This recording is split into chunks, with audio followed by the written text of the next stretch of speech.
Jadi tuntunan Al-Quran atau motivasi Al-Quran untuk melakukan Al-Quran itu di dalam Al-Quran sendiri tidak ada. Ya, tidak ada itu.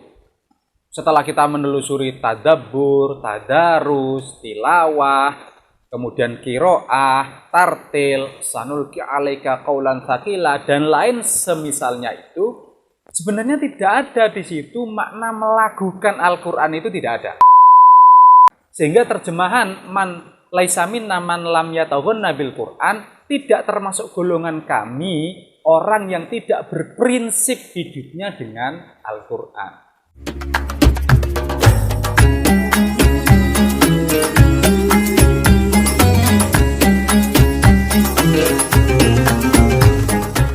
Bismillahirrahmanirrahim. Alhamdulillahirabbil alamin. Wa bihi nasta'inu ala umurid dunya waddin. Assalatu wassalamu ala rasulina Muhammadin sallallahu alaihi wasallam wa ala alihi wa ashabihi wa man tabi'ahum bi ihsanin ila yaumiddin. Qala Allah ta'ala fil Qur'anil azim, a'udzu billahi minasyaitonir rajim. Bismillahirrahmanirrahim. Wa ma 'allamnahu asy-syi'ra wa ma yanbaghi lahu in huwa illa dzikrun wa qur'anun mubin. Shadaqallahul azim. Assalamualaikum rekan-rekan sekalian yang berbahagia. Alhamdulillah kita kembali bersyukur kepada Allah di kesempatan yang sangat cerah dan berbahagia ini. Kita masih diberi kesempatan, kesehatan dan waktu serta energi oleh Allah sehingga kita bisa meneruskan cerita tafsir tematik kita. Mudah-mudahan segala sumber daya yang Allah titipkan kepada kita berupa waktu, rezeki, keluarga, kesempatan, kesehatan, keluarga, lingkungan, energi dan lain seterusnya dan lain semisalnya, mudah-mudahan bisa bermanfaat dan berkah, saling support untuk bisa selamat, bahagia dan sukses di dunia wal akhirah. Dan mudah-mudahan kajian kita ini mendapatkan ridho dan restu Allah Subhanahu wa taala. Amin ya rabbal alamin. Rekan-rekan sekalian, kali ini kita akan bercerita tentang melakukan Al-Quran.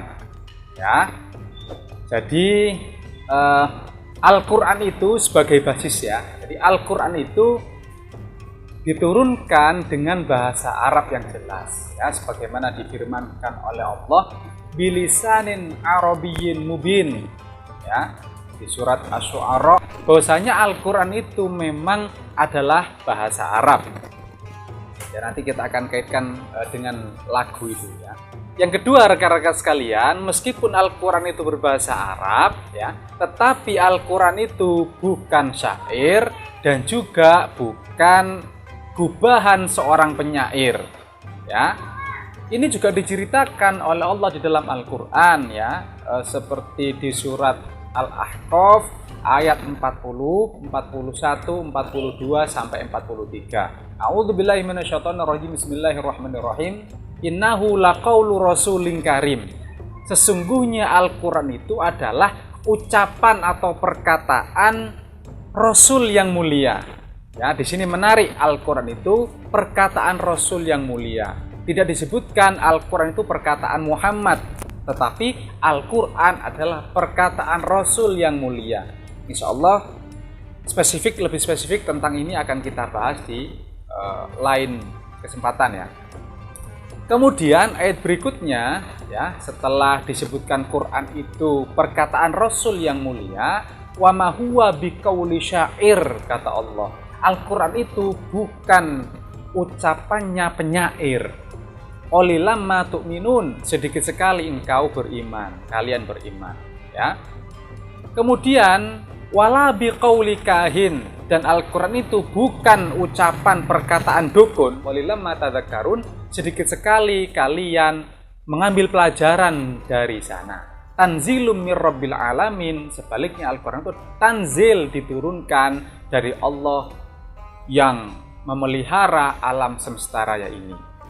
Jadi di situ jelas rekan-rekan sekalian bahwa Al-Quran itu bukan syair, juga bukan ucapan penyair, tetapi dia adalah firman Allah yang disampaikan oleh Rasul yang mulia.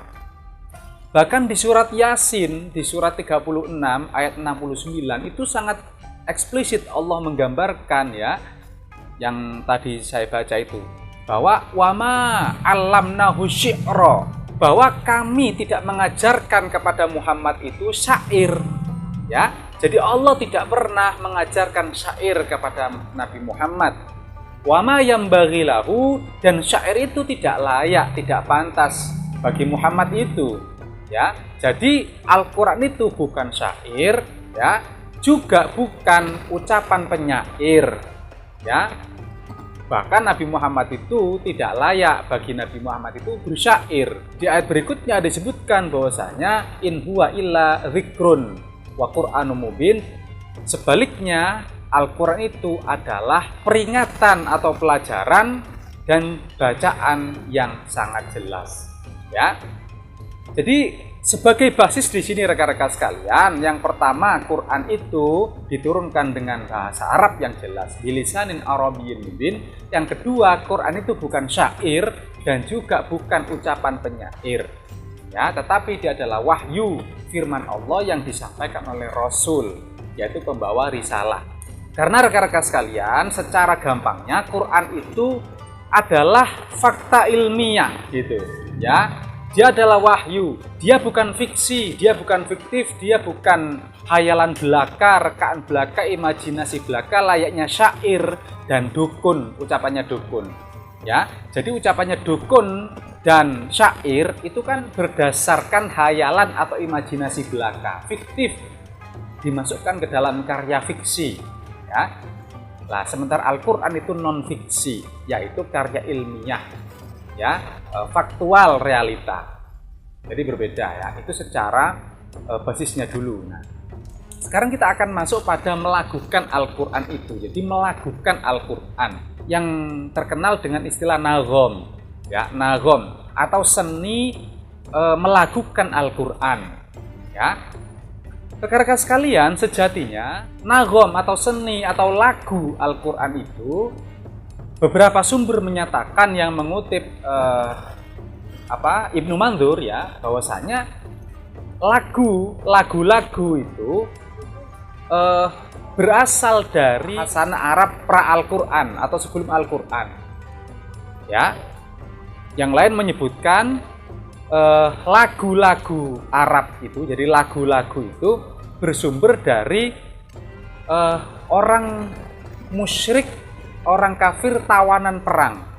Jadi berasal dari sana ya atau Arab prasejarah lah gampangnya. Jadi sudah ada itu sebelum Al-Quran lagu-lagu ya, yang kalau kita di seni membaca Al-Quran itu atau seni melakukan Al-Quran itu kan ada yang namanya lagu Bayati, ada Nahawan, ada Sobah, ada Hijaz, ada Sika ya, dan lain sebagainya dan lain misalnya, yang itu bisa dirinci lagi ya, naghom itu berkembang rekan-rekan sekalian di abad ke-19 dan 20 sekitar itu. Mulai berkembang itu lagu-lagu Al-Quran itu ya, yang itu pusatnya ada di Mekah, di Madinah dan Mesir ya. Di Mekah, di Madinah dan di Mesir itu berkembang ya lagu-lagu melantunkan atau seni melakukan Al-Quran itu ya. Jadi menurut sumber tadi bahwa itu lagu-lagu itu sudah ada pra Al-Quran atau sebelum Al-Quran ya, bersumber dari syair-syair Arab sebelum Al-Quran atau Arab jahiliyah ya, atau orang-orang kafir tawanan perang ya. Itu sudah ada itu lagu-lagu seperti itu ya. Nah, kalau kita melihat Al-Quran sendiri ya, di dalam Al-Quran sendiri melakukan Al-Quran yang itu dengan kata taghonna ya, taghonna sebenarnya itu tidak ada itu melakukan Al-Quran. Jadi tuntunan Al-Quran atau motivasi Al-Quran untuk melakukan Al-Quran itu di dalam Al-Quran sendiri tidak ada ya, tidak ada itu. setelah kita menelusuri tadabbur, tadarus, tilawah, kemudian qiraah, tartil, sanulqi 'alaika qaulan tsaqila dan lain semisalnya itu, sebenarnya tidak ada di situ makna melagukan Al-Qur'an, itu tidak ada. Ya. Begitu juga kalau kita itu mencari kata kuncinya yaitu taghonna, ya, di dalam Al-Qur'an, di seluruh Al-Qur'an kata taghonna ya taghonna itu juga tidak dijumpai di dalam Al-Qur'an. Ya, tidak ada. Kalau rekan-rekan mencari di dalam Al-Qur'an kata taghonna melagukan Al-Qur'an itu tidak ada. Ya, tidak dijumpai. Nah, barulah rekan-rekan sekalian, melagukan Al-Qur'an itu ditemukan dalam tradisi hadis. Misalkan kita buka di hadis Bukhari, ya. Di situ disebutkan redaksi Arabnya seperti ini. Laisa minna man lam yataghonna bil Qur'an. Bukan termasuk golongan kami orang yang tidak melagukan Al-Qur'an, katanya. Kata satu pendapat, bukan termasuk golongan nabi yang tidak melagukan Al-Qur'an, ya. Padahal makna yataghonna lam yataghonna di situ menurut al-mufradat fi ghurib Al-Qur'an maknanya adalah istaghna. Bukan melagukan, tapi istaghna, yaitu merasa cukup dengan Al-Qur'an. Sehingga terjemahan man laisa minna man lam yataghonna bil Qur'an tidak termasuk golongan kami orang yang tidak berprinsip hidupnya dengan Al-Qur'an. Nah, di poin berikutnya, jadi kita menjadi jelas ya bahwasanya Quran itu berbahasa Arab, ya, kemudian Quran itu bukan syair, ya, meskipun Al-Quran itu berbahasa Arab, tetapi dia memang bukan syair, ya, bukan karya fiksi, ya. Begitu juga Quran itu bukan ucapannya penyair, ya, tetapi Quran itu dari Allah yang diturunkan oleh Allah melalui malaikat Jibril sampai ke hati Nabi, ke jiwa Nabi, kemudian disampaikan dengan Rasul itu Nabi Muhammad SAW. Ya, sejatinya rekan-rekan sekalian, ketika dicari di dalam Al-Quran sendiri, memang baik itu anjuran atau motivasi melakukan Al-Quran itu tidak ditemui, ya. Tidak ada itu. Kemudian dicek juga kata melagukan atau yataghonna itu juga tidak ditemukan di dalam Al-Quran. Jadi Al-Quran itu memang bukan untuk dilakukan, ya, fokusnya memang bukan untuk dilakukan. Melakukan Al-Quran itu memang tidak ada tuntunan wahyunya, tidak ada tuntunan Al-Qurannya. Bukan mesti seperti dibaca seperti puisi, itu tidak, ya, yang harus tampil di atas panggung kemudian dibaca dengan mimik tertentu, dengan ekspresi tertentu. Tidak harus seperti itu maksudnya, ya. Tetapi di surat 26 tadi memang bahasa Arab, ya. Al-Quran itu dengan bahasa Arab yang jelas, ya. Bahasa Arab, bahasa, ya, layaknya percakapan biasa sehari-hari itu disampaikan dengan bahasa Arab gitu, ya. Layaknya orang berkomunikasi, orang ngobrol itu disampaikan, ya, dan juga tentu saja melalui kajian, ya. Jadi tidak harus dilakukan seperti membaca puisi dengan ekspresi mimik dan ekspresi bahasa tubuh dan lain sebagainya itu, ya. Bahkan rekan-rekan sekalian, di ayat Al-Quran sendiri, ya, kalau dibuka di surat 17, ya, ayat 110 itu dijelaskan di situ bahwa di dalam sholat pun membaca Al-Quran itu tidak boleh terlalu keras, ya, tidak boleh juga terlalu pelan sampai nggak kedengaran, ya. Tetapi wabtaghi baina dzalika sabila, carilah di antara keduanya. Wala tajhar bisolatik, janganlah mengeraskan bacaan Al-Quran itu di dalam sholat. Wala tukhafit biha, dan janganlah terlalu pelan, jangan terlalu keras, jangan terlalu pelan, tetapi wabtaghi baina dzalika sabilan, carilah di antara itu yang sedang-sedang saja, ya. Nah, meskipun demikian rekan-rekan sekalian, ya, jadi melakukan Al-Quran itu meskipun dia tidak ada di dalam Al-Quran, tidak ada motivasi di dalam Al-Quran, melakukan Al-Quran itu bukan langsung haram, bukan langsung tidak boleh, bukan. Melakukan Al-Quran itu adalah tradisi biasa atau budaya biasa kebiasaan masyarakat setempat biasa, bukan keharusan, bukan wahyu, hanya tradisi biasa saja. Ya, yang boleh ada asalnya dan juga boleh tidak ada, tergantung sikon, situasi dan kondisi konteksnya. Asal dari budaya sebagaimana rumus usul fikihnya ya, asal dari tradisi budaya itu asalnya boleh-boleh saja dilakukan sampai ada dalil Al-Quran yang melarang.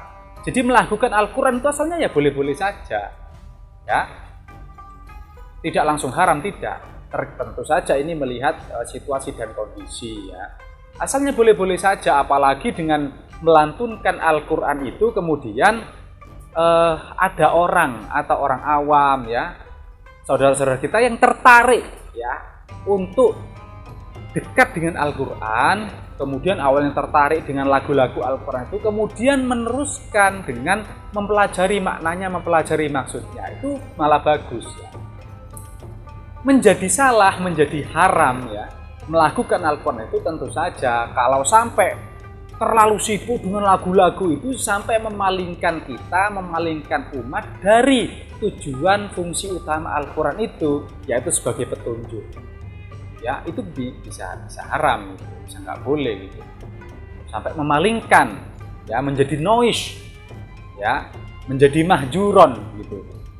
Menjadi Al-Quran itu menjadi dicuekin, menjadi tidak diberi perhatian ya, menjadi tidak boleh. Atau sampai terlalu keras kita membaca di rumah ya, kemudian speaker kita sampai menggelegar gitu, membuat orang tua kaget, anak kecil bayi kaget, orang yang menelpon orang tuanya menjadi tidak bisa, menjadi terganggu ya. Itu bisa jadi itu menjadi salah, menjadi dosa karena melanggar hablum minan nas. Ya, melanggar hablum minan nas. Ya, bacaan kita itu memang itu ibadah kepada Allah, tapi kalau sampai melanggar hablum minan nas ya insya Allah itu menjadi salah dan menjadi dosa. Ya. Dan tentu saja rekan-rekan sekalian menjadi salah juga ya kalau kita membaca Al-Quran itu menjadi niatnya pamer karena manusia. Ya, tentu saja ini sudah menyimpang gitu dari tujuan utama fungsi Al-Quran. Itu yang bisa saya ceritakan pada kesempatan kali ini. Alhamdulillahirabbil alamin. Mudah-mudahan berkah dan bermanfaat. Terima kasih. Assalamualaikum warahmatullahi wabarakatuh.